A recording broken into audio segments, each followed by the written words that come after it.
Welcome to Mindful Me. I'm your host, Dr. Marga Zarraga, family medicine physician and wellness coach based in Greater Boston and in Needham, Massachusetts. This health and wellness show was born out of the needs I saw as a medical doctor. People are curious and are even demanding information and options, how to get healthier, and more importantly, how do we improve our quality of life? And quality of life is simply, how do I feel good from moment to moment, minute to minute, hour to hour, day to day? It's my goal to highlight to you, our viewers at home, the knowledge and experience of various experts from both mainstream and complementary disciplines to inspire action in our communities in the areas of self-care and self-optimization, physically, mentally, and energetically. Today, we welcome our guest, JoAnne Woods Young. She is an empowerment coach, a public speaker, and an intuitive counselor. JoAnne, thank you for being on the show. So pleased to have you on Mindful Me. Thank you for having me. JoAnne is a former high school counselor and a college admissions representative. She is very aware of the stresses facing students today and has traveled for the last 10 years speaking to high school and college students about best practices for stressing less and also inspiring students to follow their dreams. JoAnne has been chosen to be on the advisory board of several high schools in this area. She now has a private practice in Easton, Massachusetts, where she works with students and adults on stress management, as well as teaching yoga and meditation to kids. She holds a master's degree in counseling psychology and a doctoral degree in core counseling. I'm going to ask you about that later. Okay. We're going to be chatting about holistic healing for stress and wellness. Welcome, JoAnne. Thank you. I'm particularly interested on your work with children, but you probably work with both children and adults, I imagine. I do, yes. Yes. So I feel like you had a past life before entering into your empowerment coaching and intuitive coaching. So take us through that journey. Okay, so basically I was a high school guidance counselor. Yes. And when I was starting my practice as a high school guidance counselor, I always had an energetic healing practice. So I had adults on the side where I did Reiki, meditation, and I taught classes on empowerment, teaching people how to manifest, things like that. And then I was a high school guidance counselor. I wanted to save students from being some like the adults that I was dealing with who had a lot of issues and things they never looked at because they were so stressed out and they had just lived in overwhelm and survival. So that's really what my goal was, to really help students. And then when I got in the job as a guidance counselor, there was no time. It was really difficult to affect change on that level. It was more like a schedule. I was somebody that was in charge of student scheduling and testing and all of those things. So I took all of the things that I learned in my adult practice and kind of incorporated them into a practice for kids. And I got some certifications in yoga and meditation for children, so I could specifically work with them in those ways. I want to say that I connect with you in that because I have a geriatric medicine practice. I've been in and out of nursing homes and assisted livings. I still am associated with one. And what I saw in geriatrics, the way that whatever you saw in adults, inspired me to treat adults because I didn't want them to have the same problems of those in my geriatrics practice. Right. So I just feel like in some way as a professional and from a mission-driven standpoint, there's some sense of closure and fulfillment, both, that whatever maybe frustrations that you have in one area, you try to address by treating the population that is not yet there. Right, yes, so, that's good. Yes, definitely. I'm also appreciating how you're integrating and pulling away from different things to be able to service the people that you're helping, the Reiki, the yoga. Can you tell us a little more about how did you think of like pulling those things together? Well, when I was on my own journey of healing and working through some of the stress I was dealing with, Reiki was my favorite modality. I met this woman and I went to see her for the first time in my life. First time I went to see her, I felt peaceful and relaxed from Reiki. So I started seeing her regularly. Then I just started studying Reiki. I took all the levels. I just became, if you told me I was going to be doing the work I do now, you know, 20 years ago, but it changed my life so much. I wanted to help others with it. It's such a non-invasive, gentle, easy healing energy process that everyone can benefit from. So children can take it in really naturally and easily. Adults can be somewhat, even if they're not fully open, it can still really help them just kind of relax their body. So when you talked about holistic healing today, you're saying that that is your main modality, and then you use the others as kind of like your secondary tools? Yes, it's kind of a big combination. I do a lot of coaching, counseling, and then I do my holistic work a lot. It's a one package sort of all together. Whatever someone needs, I kind of always assessing, and we kind of pull from that. So I have several things that I'm curious about in your journey. First, I'm actually seeing you in that office with that woman who inspired you to eventually become a Reiki teacher. What were the gaps in your own self-care that you found in Reiki? Like, I'm sure you didn't end up with Reiki right away. So go ahead. Well, I feel like, you know, talk therapy is great, and it can be very helpful to so many people, but sometimes it just brings you into a circle. It's sort of like you're not really getting to the root of the issue, or you're not really getting into the energetic state that may be kind of still there. So you could be talking about stuff, getting some feedback, looking at how to change your thoughts and all of that, but then your energy's still kind of on this negative train. So you're still, I felt like I was always still kind of in this negative spin in my mind. So Reiki changed that. It was sort of the first visit I ever had, shifted my energy in a way that I remember driving home and thinking to myself, like, wow, like this voice is sort of, quieted down, or the negativity that was usually being played, I wasn't noticing it. So I've done a lot more research since then, but that was my first experience. I felt like it shifted the energy so I could take in what I was hearing and learning. So I feel like this is relative to some of the people who share energy experiences with me as well. So one specific person comes to mind. A patient of mine said that after an energy work experience, she walked away from the office, drove home, and all of a sudden the colors of the trees and everything seemed brighter. Oh, like, I love that. That's, right? That's beautiful. That's perfect. It's like you cleared away and you can now receive. Yes. And it's like if your cup if your cup was empty and now you have the chance to overflow, which which is what's going through my mind when you said that you ended up filling up so much that you ended up teaching.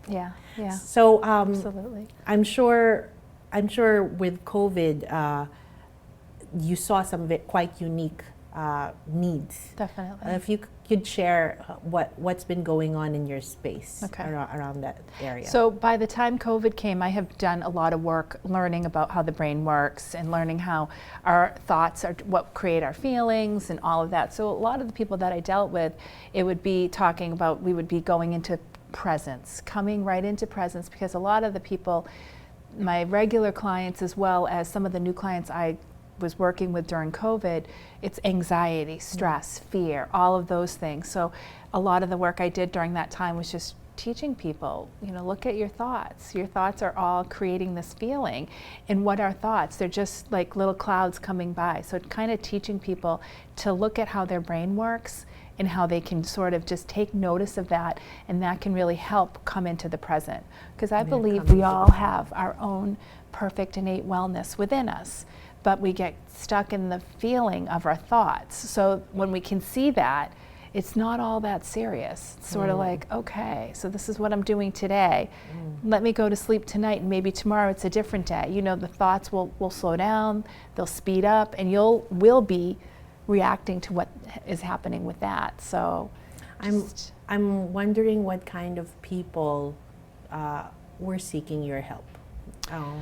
I feel like people watching this show would be feel supported, even if they're not here in this room right now, to know that they're not alone. Not alone. Yes. No one's ever alone. Exactly. That's the other thing. I'm sure you can attest to this, Marga. So many people, everybody has something.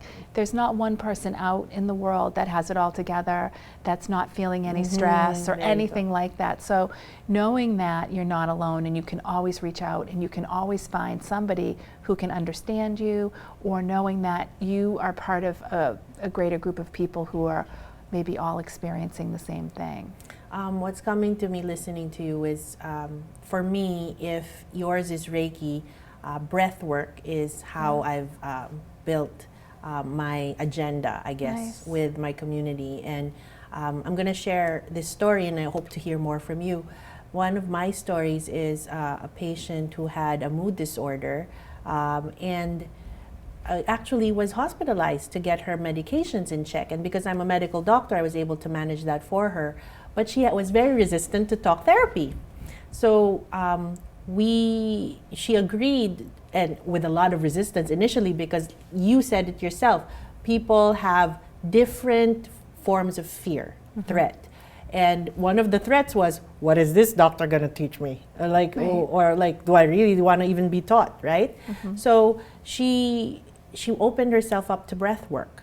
And it was a piece, like even if I read her discharge paperwork, they were attempting to teach her mindfulness techniques in the rehab that adjusted her meds. But she got so, I would say maybe she got a huge relief that the medications helped, and she didn't get that additional support because like our topic today is holistic wellness. It's never just one thing. You have to cover all bases. That is my suggestion. That is the strongest foundation. So I'm just curious, like what kind of transformations you're seeing in your practice. But before you go there, we have to pause for some public service announcements. So this is a perfect time for you to come back with some of those stories. Okay, we will be right back. Thank you for watching. We will see you after the break.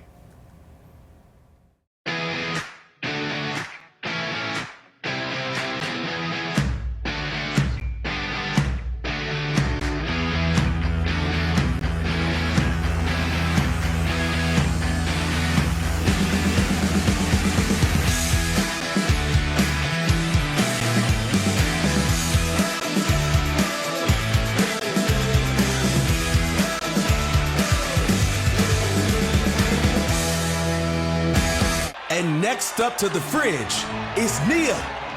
Here she goes. Look at that concentration. Will she knock it out of the park? She chose the apple. What an incredible choice. Every healthy choice can help reduce your risk of cancer. Champion your health. It can be lonely living with memory loss or dementia. But you are not alone. Memory cafes are bringing people affected by dementia together at welcoming social events. It's fun. I am so thankful to have a place where my mom and I can go and laugh and just enjoy the experience. I've made new friends. They understand what I'm going through because they are living it too. Memory cafes encourage me to try different activities, which is really refreshing. You'll find guest artists, musicians and dancers, educational programs, or simply a place to relax and chat with others. These gatherings are free, and you can attend as many as you would like. Cafes are offered weekly or monthly, with options to meet in person, online, or even by telephone. Visit these websites to learn more and find a memory cafe near you.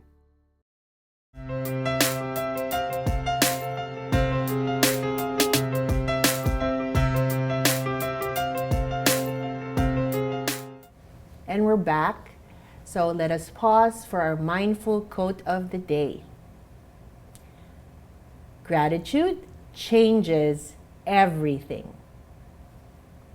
And I'm sure our guest for today will agree with that. So we are talking with JoAnne Woods Young, and we were just exchanging stories about holistic healing. And I was asking JoAnne, what kind of transformations are you seeing that you have been a part of. Okay, so I'll tell you about a recent longtime client who's been had a great transformation. But first, I just want to say back to the gratitude. Gratitude is the easiest way for all of us. Yes. You know, sometimes we get caught up in our head about what we don't have, what's not enough in our lives. But when we can just stop for a moment and take a breath and really say, okay, I have my health today. I have food. It's life-changing. It really can. If you can do it consistently, shift your perspective. And I think that's something so simple that I remind people all the time because we forget. So just had to say that. I know. Thank you. Yes, so true. So one of my longtime clients, you know, she's been having some real difficulties in her relationship. And it would be with her husband. So she had been in a situation, she's been married for about 15 years. And she has 2 children, and as her children started growing up, and right around the age of, say, 16 and 17, she started noticing a kind of a dynamic shifting with her husband, where she felt like she was triggered a lot by him. And what we discovered underneath all the triggering with feeling judged by him, feeling like he thinks she's not enough, kind of making up these scenarios. And it felt like he couldn't win with her. He couldn't get her to see that he wasn't judging her. So we did some work around that with the core counseling, which comes back to the root of where the issue starts. And what she recognized was she was bringing her 16 and 17-year-old parts up into the equation. So it was related to her children's ages too, and it kind of triggered her back into those feelings, but it came so quick that when she was having an interaction with her husband, she couldn't see it. She couldn't see it until we just did some deep exploration around it, which is really just light meditation and helping yourself kind of go to a place where you're not consciously thinking about it, but unconsciously or subconsciously the memories can come up so you can release them. So it's very gentle work, but very profound. So when she saw that, she was able to kind of work with those younger parts through meditation very gently, and it's changed her whole relationship with her husband. It's like she's back to herself almost once she recognized what was being triggered within her. And what's nice about that story is she worked on herself rather than continuing to point to her husband as Totally. Yeah, right? Because Always. And I'm not sure if a lot of people will find a eureka moment in this, that working on yourself is actually the strategic approach. And I guess to be cautious when we play the blame game, blaming everything else, blaming COVID to be the trigger, the cause of our unhappiness. I often use, actually, now that I think about it, I have these strategies, and one of them is to use words. And empowerment is definitely one of those words. So when people realize that their power, just like your client, that they realize that it's within them, that it's something that they can see. And as you said, I think the key thing here as well, you know, obviously I'm a big supporter of meditation. I think what people don't realize is that meditation can bring you to a state of relaxation that will allow the insight to come in. But you have to give it a chance. I have come across people who said that I've never meditated before. There is a degree of openness that one has to reach, and I guess that's why I started this show, is to kind of knock on that door. That's great. Yes. That's great. I'd love to hear more about children. Okay. Yeah, what kind of transformations are you seeing in working with children? I had so many great transformations with teaching children meditation because they're learning. In the beginning, it's a little challenging to get them to kind of focus. It depends. I've done it from ages 5. Sometimes I have classes 5 to 8 and then 9 to 13. So those are the 2 groups I usually work with. And the 5 to 8-year-olds can start off a little bit, but then they learn how to come into a space of presence, and they learn how to breathe, and they learn that everything they need to calm down is within them. And it's beautiful to see. I've had a couple of students, you know, even some of my former babysitters actually were going through some difficult times one was going through a really rough time in college, and so she she's came. young. Yeah, Okay. so she came back, and we did some work around learning how to regulate her breathing, learning how to kind of look at the thoughts as clouds and see that that's not really what's going to take her down. It's going to be her own beauty inside that's going to help her. So that's some of the recent ones. I've also worked with a lot of high school students who Yes. maybe just need some confidence, maybe just need to see themselves differently through guided visualizations, things that help them kind of just shift the typical pattern of the brain that's going in a negative route. I want to say that some of my own community follows this show. And when you said guided visualizations, I just wanted to kind of like broadcast that out, because I often explain to them that there are specific strategies when we're in session. I do individual and group, and I love what you just said about our thoughts are like clouds. Yeah. Because if you look at some Buddhist teachings or Asian teachings, one of them is nothing is ever permanent. Right. Everything is temporary. But I love the clouds because they're just floating by, Yeah. and you can't hold a cloud even, right? Yes. It will Yes. just slip through your fingers. So why don't we do that with our negative thoughts? Right. Right. So Yeah. I love that. And Yeah. I want to say that my own son, How old is he? he's 9. Okay. But I would in that age, they get frustrated and they're Yeah. trying to deal with frustration. So it's just funny because if you're the mom, like, breathe, go to your room and breathe. Right. So but it is quite significant as an instruction. I think the key thing that you're doing is having them make it a habit, Yeah, right? Absolutely. Right? Absolutely. And showing them, like, just one of the crafts we do that is so powerful to them is we make a glitter jar. There And you so then we shake it up and go. I say, this is when you're upset, this is when you're stressed out. But then look, when you just leave it alone and put it down, There. it all settles down, just like the mind, just I like the love it. mind. So they get those visuals. I love it. And I coloring love it. mandalas is another one that children really resonate with because it's fun, but that calms them right down because they're so focused on it. Coloring. It's a good, coloring mandalas. So it's very intricate, Yes. yeah. My colleague, we both, she was my seatmate in med school. She's into that. Yeah, it's Coloring. great. Yeah. It's great. Yes. That's awesome. yeah. So I love that unique approach to children. How about your work with groups? Groups I love. Yes. That's my favorite thing. Groups Yes. of women. Yes. Groups of, I've done corporate groups too, but it's a little different. Yeah, tell me. Corporate groups, it's some of the big corporations I've worked with, it's engineering men and leadership development. Sure. I've done programs like that, but I always incorporate my own, part of it about mindfulness and about meditation and about starting your day off in gratitude with intention. And I feel that the couple of programs I did before COVID were well received in the corporate world, but I feel more connected to women and children in working with those groups on my own. So. And what kind of needs are the women expressing to you that allows you to anchor the program to that? Yeah. A lot of it is, where am I? What am I doing in my life? I've raised my children, or I'm in the middle of raising children. I don't have a lot of time for myself. I feel like I lost my connection to my spiritual self. A lot of that is what I work with. I am running retreats, weekend retreats for women to come back, feel themselves coming back together, mind, body, and spirit, just allowing themselves to really be instead of always doing and rushing and running.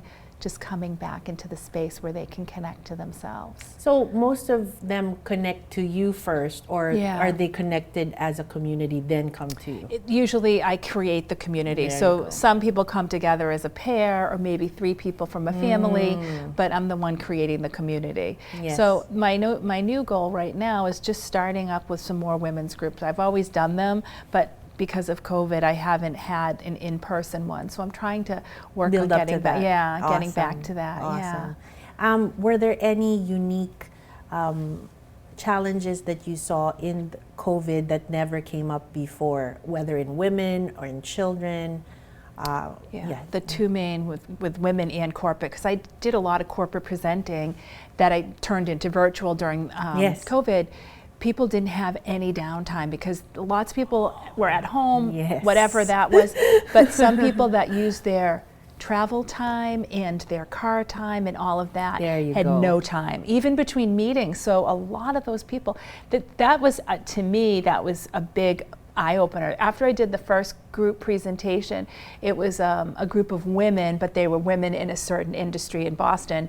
After that presentation, I had to regroup on how to handle that, because that was a lot. I've never seen that where, okay, they could relax in their car, or on the train they were going to meditate, and now they were just, one after the other. It was really tough. Wow. Really tough, but they did it. They worked it in. They figured it out. Because I always say, and you may agree with this, 5 minutes of breathing is better than no breathing at all. And feeling that pressure, I can't meditate today because I don't have 20 minutes. I always say, take 5 in the morning, 5 at lunch, whatever you can get in is still going to help you. So, definitely. Yeah. And what's this? I listen to a lot of podcasts now, and what I'm noticing is that the mindset work is not just about looking at, like, what did I do today? Was it 30 minutes in the gym? It's more of like the 2 or the 5 minutes that is stitched over time. And then before you know it, the 2 minutes is 20 minutes. So I often say that we start with small steps here, but the idea is, like, when you're in a session with a person, that you want that experience, that relaxation response to overflow outside of the session. And so it's not like they get a dose of JoAnne Woods Young for an hour and then go about the rest of the week, right? So I'm wondering what kind of, what are like top 3 or top 5 things that, habits that you find advising folks to kind of feel that, I would say, application to some of the work that you do in session. That one of my top ones is the 5 minutes of meditation. There you go. Because then it can often lead to 10 or 15, but just starting with 5, asking yourself in the morning, what do I need? Setting your intention for the day, huge. And I think a lot of people during COVID also forgot about that, because people were working from home in a very unusual space. So starting off with a space of 5 minutes of meditation, gratitude and intention for your day, that's always going to shift things. And I think for me too, guided visualization, I love that. I think that's the easiest and quickest way. Again, could be 5 or 10 minutes to shift because when you're riding down the road of negativity, it's hard to get off sometimes until you do. But I feel like a guided meditation interrupts that, and it can bring you back. Awesome. And then also just realizing it will change, nothing's permanent, things will shift again, as they always do. It was so lovely to chat with you You today. too. This Thank was you. Perfect. Thank you for fitting us into a very busy schedule. We feel so special. I hope the viewers at home appreciate all the time that our experts are dedicating to the show. For more episodes of Mindful Me, please check out Facebook, YouTube, and Vimeo. Our phone number is 617-874-1234, and feel free to give us feedback on email. That's mindfulmetv@gmail.com. This is again Dr. Marga Zarraga for another episode of Mindful Me. Join us again.